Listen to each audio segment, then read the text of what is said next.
Ashoka bio classes में आपका स्वागत है। आज हम बात करेंगे साइंस के कुछ टॉपिक के बारे में जो अक्सर लगभग हर तरह के वनडे एग्जाम में पूछे जाते हैं। आइए वीडियो शुरू करते हैं। पहला क्वेश्चन है, डॉर्मेंसी तोड़ने के लिए आर्द्रता व्यवस्था के क्रम यानी कम ताप पर बीजों का उपचार किया जाता है। तो इस क्रिया का नाम पूछ रहा है। डॉर्मेंसी मतलब सुसुप्तावस्था, यानी जो बीज होते हैं, बीज देखते जैसे आलू होता है, आलू घर पे रखे होते हैं तो नहीं जमता है। जब ठंडी का समय आएगा तो रखा हुआ आलू जमने लगता है। तो जब तक वो नहीं अंकुरित हो रहा है उस अवस्था को बोलते हैं डॉर्मेंसी यानी सुसुप्तावस्था या प्रसुप्तावस्था। तो उस अवस्था को तोड़ने के लिए जैसे जो बीज होते हैं, बीज को क्या किया जाता है, कम ताप पर उपचार करते हैं, जिससे क्या होता है वो जल्दी से अंकुरित हो जाता है किसी भी समय में। तो इस क्रिया को बोलते हैं स्ट्रैटिफिकेशन बोलते हैं। अगला क्वेश्चन है, पत्तियों की कमी के कारण रंध्र के बंद होना नियंत्रित करते हैं। यानी पत्तियों में जब पानी की कमी हो जाती है, पत्तियों में यानी पौधे में, तो पौधे में जब पानी की कमी होगी तो पत्ती से यदि पानी और उड़ेगा वाष्प के रूप में तो पत्ती क्या होगी, पौधा मुरझा जाएगा। तो उस चीज़ को कम करने के लिए पत्ती में पानी के कमी के कारण रंध्र बंद हो जाता है, बंद होगा तो जिससे क्या होगा, वाष्पोत्सर्जन रुक जाए। तो इस क्रिया को कौन नियंत्रित करता है, तो होता है एब्सिसिक अम्ल। एब्सिसिक अम्ल एक तरह का हार्मोन्स है। यही हार्मोन्स क्या करता है, रंध्रों के खुलने और बंद होने में भी सहायता करता है। अगला है प्रकाश तंत्र फर्स्ट यानी कि फोटो सिस्टम फर्स्ट के चक्रीय फोटोफॉस्फोरिलेशन में पहला इलेक्ट्रॉन ग्राही क्या होता है। तो मतलब कि प्रकाश संश्लेषण की क्रिया में फोटो सिस्टम फर्स्ट होता है। तो इसमें कह रहा है चक्रीय फोटोफॉस्फोरिलेशन जो होता है उसमें पहला जो इलेक्ट्रॉन को ग्रहण करने वाला पदार्थ का नाम तो वो होता है फेरेडॉक्सिन होता है। अगला क्वेश्चन है, रंध्र के खुलने और बंद होने में CO2 का संवेदक अवस्थित होता है। यानी कि रंध्रों के खुलने और बंद होने में जो CO2 है, CO2 कहने का मतलब कि वो कहाँ होता है, तो CO2 जो होता है रंध्रों के खुलने और बंद होने में बेसिकली क्या होती है, रक्षक कोशिकाएं सहायता करती है। जो ये आपकी रंध्र होता है, रंध्र के बगल में जो कोशिका होती है सेम के बीच के आकार की, उसको तो बोलते हैं हम द्वार कोशिका। और उसी द्वार कोशिका के बगल में लगी हुई कोशिका होती है उसी को बोलते हैं यहाँ पर रक्षक कोशिका। तो रक्षक कोशिका जो होती है उन्हीं में CO2 और CO2 के संवेदक स्थित होते हैं। अगला है, घास की पत्तियों में वाष्पोत्सर्जन को कम करने में सहायता करता है।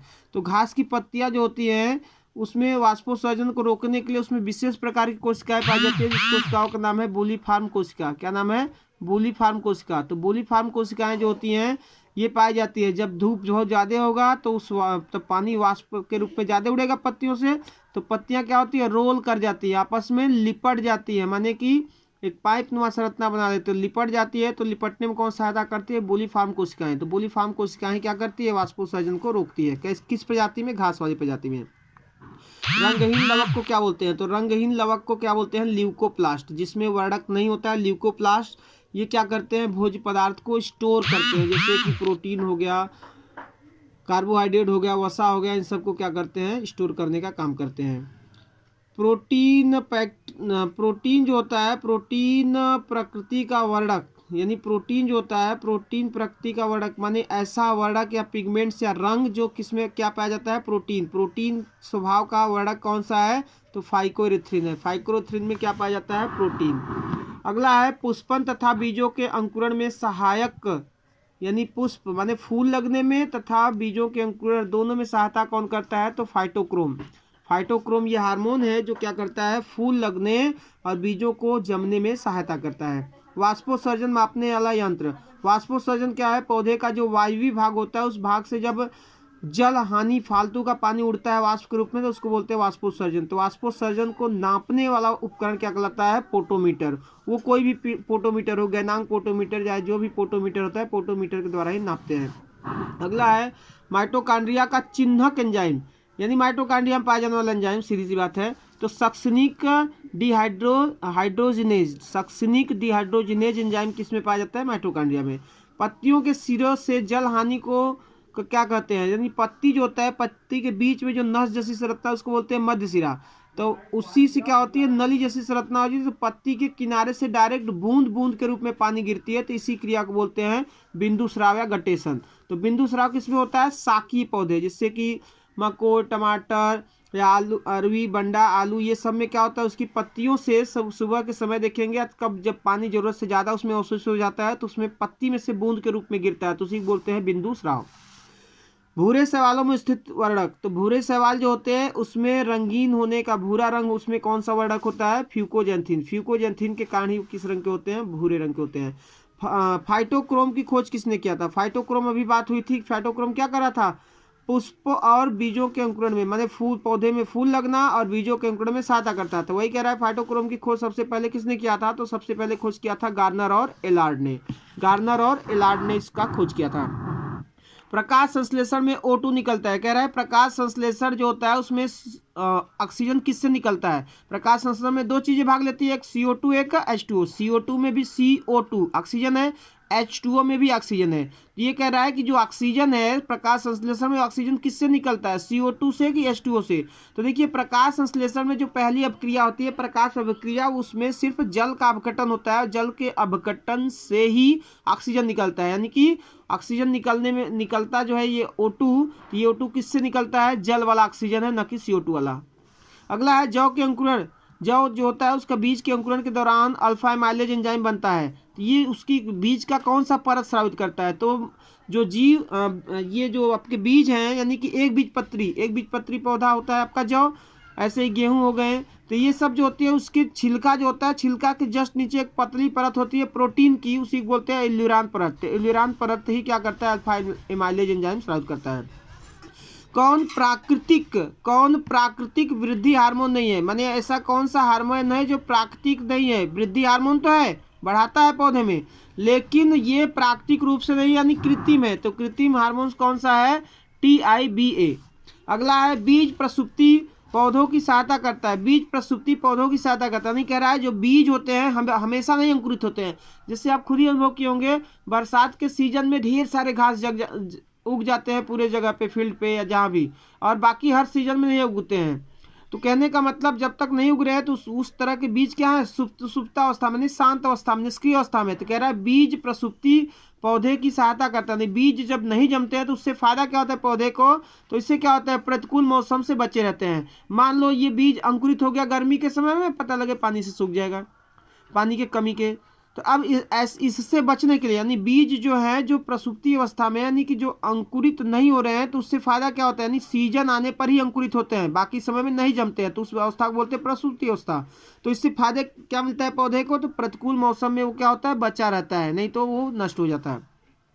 पुष्पों के दल का श्वसन गुणांक होता है, पुष्प के दल, दल माने फूल में जो पंखुड़ियां होती है, पंखुड़ियों को बोलते हैं दल। तो कह रहा है उसका श्वसन गुणांक कितना होता है, तो श्वसन गुणांक कितना होता है, 1 होता है, माने जितना ऑक्सीजन यूज होता है उतना CO2 क्या होता है, जितना CO2 निकलता है उतना ही ऑक्सीजन यूज होता है। अगला क्वेश्चन है अमीनो अम्ल के उत्पादन में मुख्य भूमिका निभाने वाला कार्बनिक अम्ल, ऐसा कौन सा कार्बनिक अम्ल है जो अमीनो अम्ल के निर्माण में भाग लेता है, तो अल्फा कीटोग्लिट्रिक अम्ल। अल्फा कीटोग्लिट्रिक अम्ल क्या करता है, अमीनो अम्ल के उत्पादन में निर्माण में भाग लेता है। रंध्रों के खुलने और बंद होने को कौन नियंत्रित करता है, तो इससे पहले बात हुई थी कि रंध्रों के खुलने और बंद होने में सहायक हार्मोन है आपका एब्सिसिक अम्ल, ABA, एब्सिसिक अम्ल, यही क्या करता है, रंध्रों को खुलने और बंद होने में सहायता करता है। एथिलीन के प्रभाव को समाप्त किया जाता है, एथिलीन आपको पता है ये भी वृद्धि हार्मोन से पौधे में पाई जाती है, और यही इकलौती ऐसी हार्मोन है जो गैस के रूप में पाई जाती है, बाकी सभी हार्मोन्स किस रूप में पाए जाते हैं, द्रव के रूप में, लेकिन एथिलीन हार्मोन्स किस रूप में पाई जाती है, गैस के रूप में। तो क्या, और आपको पता है कि एथिलीन हार्मोन्स बनने के कारण ही क्या होते हैं, कच्चे फल पकने लगते हैं, तो फलों के पकने में सहायक कौन सा हार्मोन होता है, एथिलीन। एथिलीन के छिड़काव से भी कच्चे फल आसानी से पक जाते हैं। तब कह रहा है एथिलीन के प्रभाव को समाप्त किया जाता है, किससे समाप्त कर सकते हैं, तो CO2 से, CO2 के प्रभाव से एथिलीन का प्रभाव नष्ट हो सकता है।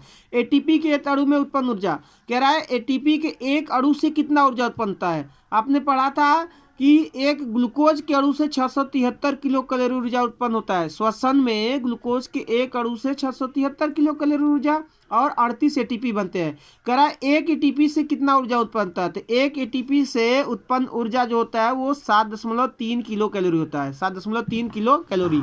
पत्तियों में कह रहा है, पत्तियों में देखते हैं पौधे की पत्तियां पीले होने लगती हैं, तो पीला होने का कारण कह रहा है, तो क्या कारण होता है, नाइट्रोजन, नाइट्रोजन की कमी से पत्तियां पीली होती है।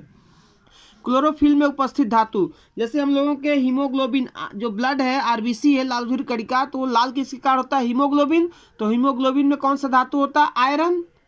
और ऐसे ही कह रहा है क्लोरोफिल में कौन सा धातु होता है? तो क्लोरोफिल के निर्माण में कौन सा धातु भाग लेता है? मैग्नीशियम। मैग्नीशियम धातु क्लोरोफिल के निर्माण में भाग लेता है। ऐसे भी क्वेश्चन घुमा के पूछता है कि यदि पौधे को या पत्तियों को जलाया जाए या हरित लवक को जलाया जाए, क्लोरोफिल को जलाया जाए, तो कौन सा पदार्थ बचेगा? तो कौन सा पदार्थ? तो कार्बनिक पदार्थ तो जल जाएंगे, बचेगा क्या? यही मैग्नीशियम धातु बचेगा। कोशिका विभाजन को प्रेरित करने वाला हार्मोन, वो कौन सा हार्मोन है जो बार बार कोशिका को विभाजित करने के लिए प्रेरित करता है? तो कौन सा है? काइनिन। काइनिन एंजाइम के कारण कोशिका विभाजन को प्रेरित करता है। रिक्तिका में पाए जाने वाला घुलनशील वर्णक, रिक्तिका माने कि जो पौधे की कोशिका है, पौधे की कोशिका में केंद्रक के बगल में लगभग बहुत बड़ी कोशिका का सबसे अधिकांश जगह घेर के रखती है, उसी को बोलते हैं रिक्तिका या वैक्यूल्स, या इसी को रसधानी बोलते हैं। इसी में क्या होता है? जो लिक्विड भरा होता है, इस लिक्विड को बोलते हैं सेल सैप, और रिक्तिका के कोशिका कला को बोलते हैं टोनोप्लास्ट। रिक्तिका के कला को क्या बोलते हैं? टोनोप्लास्ट। इसमें भरा हुआ तरल पदार्थ सेल सैप कहलाता है। ये जो सेल सैप है, सेल सैप में कह रहा है कि वही जो उसमें जल होते हैं और वर्णक होता है। रिक्तिका में क्या भरे होते हैं? जल और वर्णक। यही कोशिका के स्फीति दाब को भी मेंटेन करता है, स्फीति दाब। तो रिक्तिका में पाया जाने वाला कह रहा है कि जल में घुलनशील वर्णक, माने ऐसा कौन सा कलर है, वर्णक है जो रिक्तिका के जल में घुला होता है? तो एंथोसाइनिन और फाइकोसाइनिन। एंथोसाइनिन और फाइकोसाइनिन क्या होते हैं? ये घुलनशील वर्णक है, जल में घुलनशील वर्णक है। जिसमें एंथोसाइनिन किस रंग का होता है? बैगनी रंग का होता है। तो पुष्प जो बैगनी रंग के होते हैं उसमें कौन सा वर्णक होता है? एंथोसाइनिन। अगला है, पुष्पी पौधों में किस रूप से कार्बोहाइड्रेट का हस्तांतरण होता है? पुष्पी पौधे इसी को बोलते हैं आवृतबीजी पौधे, या इसी को बोलते हैं एंजियोस्पर्म। तो इस पौधे में कह रहा है कि जो कार्बोहाइड्रेट का हस्तांतरण, माने पत्तियां भोजन निर्माण करती हैं और पत्ती से कहाँ पौधे के विभिन्न भाग में भोजन जाता है, तो वो किस रूप में जाता है? तो किस रूप में जाता है? सुक्रोज के रूप में। किस रूप में? सुक्रोज के रूप में। अगला, ग्लाइकोलिसिस का अंतिम उत्पाद। तो श्वसन की क्रिया में जो होता है, ग्लूकोज पहले ग्लाइकोलिसिस द्वारा अपघटित होता है, तो इस क्रिया को बोलते हैं आप ग्लाइकोलिसिस। तो ग्लाइकोलिसिस में अंतिम उत्पाद क्या बनता है? पायरुविक अम्ल। पायरुविक अम्ल अंतिम उत्पाद होता है। कह रहा है प्लास्टोसाइनिन में उपस्थित धातु, तो प्लास्टोसाइनिन में जो धातु होता है वो कॉपर होता है, कॉपर। इसी तरह से C4 पौधे का प्रथम CO2 ग्राही, तो C4 पौधे जो होते हैं, C4 पौधे का कह रहा है प्रथम ऐसा कौन सा CO2 ग्रहण करने वाला पदार्थ है? तो पेप, फास्फोइनाल पार्विक एसिड। फास्फोइनाल पार्विक एसिड C4 पौधे का प्रथम CO2 ग्राही है। अब C4 पौधे जो होते हैं, C4 पौधे के बारे में हम अगले वीडियो में बात करेंगे। वीडियो को ज़्यादा से ज़्यादा शेयर, लाइक और सब्सक्राइब कीजिए। ये वीडियो जो है हर एक तरह के वनडे एग्जाम में आपके लिए काम आता है। वीडियो देखने के लिए धन्यवाद।